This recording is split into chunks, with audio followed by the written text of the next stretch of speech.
Hi, guys. So I'm so glad that you like learning about metamorphosis. And I wanted to share some facts with you about butterflies and moths that a lot of people don't know.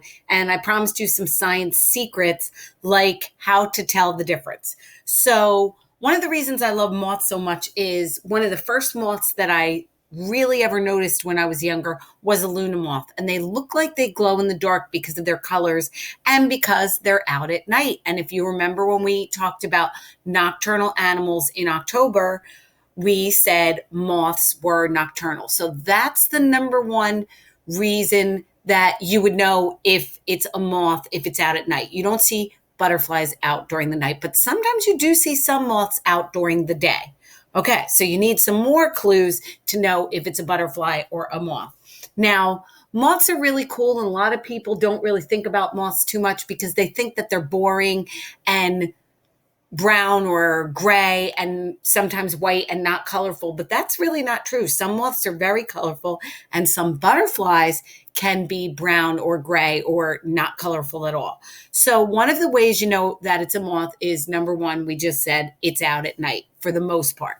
The other way is see the antennas? They have antennas that look like little feathers. Moths, also, when they're resting, look different than a butterfly. Now, close your eyes and try to picture a butterfly that you've seen stop on a leaf or a plant. And how are the wings? Because a moth's wings are out wide and flat, but a butterfly's are not. So think about it. I'm not going to tell you the answer because I want you to use your science eyes and look for one and see if you can find one. Okay, so the butterfly's antennas are usually long and skinny with a little ball at the top. And moths' antennas look like feathers. Okay, so resting with the wings open, out at night, feathery antennas. Okay, and Luna moths are cool too because a lot of people don't realize moths are a very important food source for bats. And remember when we learned about bats also during nocturnal animals? They can see, they're not blind like some people tell you, but they use like sonar or their sense of hearing and movement of energy around them, kind of like dolphins. So, Luna moths have this thing on their wings. It looks like a tail, but it's actually a part of their wing. And it actually confuses bats' echolocation. Okay. And moths also come in a cocoon. When a caterpillar is ready for metamorphosis, if it's going to be a butterfly, it will make a chrysalis, which hangs down and very carefully cannot be smushed or touched or moved because it could affect their wings. Where caterpillars that turn into moths like to make a fuzzy coating or like a web where they roll themselves up, sometimes even in leaves. Or look around when you're helping mommy and daddy in the yard. You might find cocoons stuck to the back things or under garbage can lids. They find places to be safe, but they curl up and make a fuzzy thing to sleep in until they're ready to come out and be a moth. Okay. Now, another reason I love moths is because of the moths that I've found over the years, just like some of the things you have in the science center that you asked me about. So, a long time ago, my kids and I found one of these and it was dying, and we picked it up and we kept it because it wasn't flying, it wasn't moving, it was still alive, but we could tell that it was dying. And it's called a camouflage moth. And some people call them oleander moths and sphinx moths. There's different kinds, but that's a camouflage moth. And you know, Miss Videtti loves green, so I thought that was so cool. And another thing that happened when my kids were babies was we were at a baseball game, and it was at night, and the lights were on. It was dark for the baseball game. And all of a sudden, these huge moths came and were flying around all the players. And the players were starting to kill them because they were interfering with the game. And my kids and I were so upset. We tried to stop them. They just laughed and said, "Oh, it's only a bug. What's the big deal?" But we just thought they were so beautiful and amazing. And we were so sad that people think of them as they're just a bug, that they don't matter, because we know every creature on the earth matters, right? And I just want to show you another picture to show you how big they really are. Now, here's another clue of whether it's a butterfly or a moth: their body. Okay, butterflies usually have, not always, some butterflies are different, but they usually have a waist and they usually have a skinny, shiny body. Some butterflies are furry, but you could still see that waist there, where moths usually have a fat, furry body, and butterflies have that long, skinny body. See, that is definitely a moth. We can see it's resting with its wings open, laying flat. It has feathery antenna, and it has a fuzzy body. Okay, another moth that we found just a few years ago is a Rosy moth, and it's really, really tiny. It's one of the smallest moths, and it's just beautiful. See, so they can be colorful. And if you see this picture, you could tell even right there, that is a teeny tiny moth sitting on somebody's finger. Look at its face. Isn't it cute? Come on, you got to admit, it's kind of cute. Now, another moth that the first time I saw it, I had no idea what it was. This is a sphinx moth, and they're also called hummingbird moths, hummingbird sphinx moths, hummingbird hawk moths. There's all different ones, but you might have seen one in your garden. If not, keep looking, because a lot of people think it's a hummingbird, but it's actually a moth. There's one too. Now, I want to talk about another thing with a butterfly and a moth. Do you think this one is a butterfly or a moth? Look at its antennas. They're not as fluffy, but they are feathery. And look at the body, fat and fuzzy.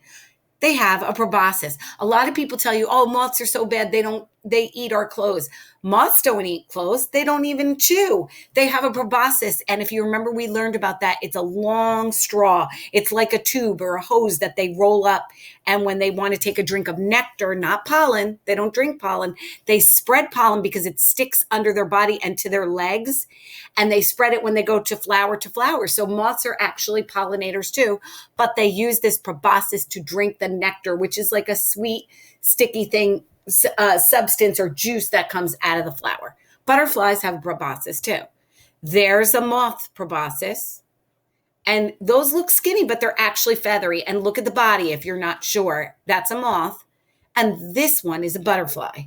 See the antenna with the little top thing on it, and they're skinny like a wire, and that's the butterfly's proboscis. And if you remember that big book in the library that a lot of the kids like to look at, that we have in the class library by the Science Center, with the huge pictures of cool caterpillars and cocoons and chrysalises and butterflies and moths, I wish you could see that book right now, but maybe you can look for pictures on the internet, or maybe you have a cool encyclopedia at home that you can use or get.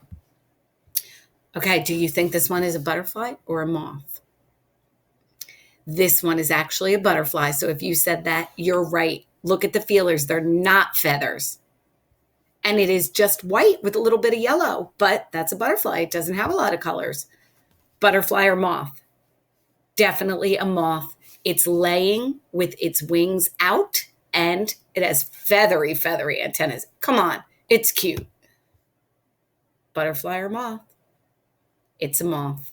Long and skinny, but feathery. Okay, so see this moth right here? Definitely a moth. See the feathers? The wings are open. It is an eastern tent caterpillar moth. Now, kids love to touch these, and I was hoping that we would find some. As a matter of fact, I haven't really seen too many this year, but I was hoping we would find some near school, and I could bring them inside for you to look at in the Science Center. Yes, you can touch these. Now, let me tell you about caterpillars. You can get caterpillar dermatitis from almost any caterpillar, especially if you have really sensitive skin. But I'm going to teach you what to look for. You can touch these. They're fuzzy. They're soft. They're not creepy. And they're really nice to learn about caterpillars with. They have some blue and black and brown and a white stripe. And sometimes it'll even look gold or orange. Okay, but here's what to look for. This is a gypsy moth. Now, a lot of parents and teachers even say, put that caterpillar down. It's a gypsy moth. You have to know the difference of a gypsy moth and an eastern tent caterpillar if you want to pick them up. Gypsy moths have spiky fur, and they have these big spots on them. So when they turn into a moth, they're going to turn white. Whenever you see a caterpillar with spikes or bumps, don't touch it. Really bright colors also signal to birds, don't eat me, I'm poisonous. And if they're toxic, their toxins are really in their caterpillar hair, which some of them can even stick in your skin like a splinter almost. But when a bird bites them, they get those little things stuck in their mouth, and it tastes bad, and it stings a little bit. So a bird would spit it out. You might get a little rash. It might be itchy, but they're not toxic to you like they are to birds. But you still don't want to take a chance because some of them would sting a little bit.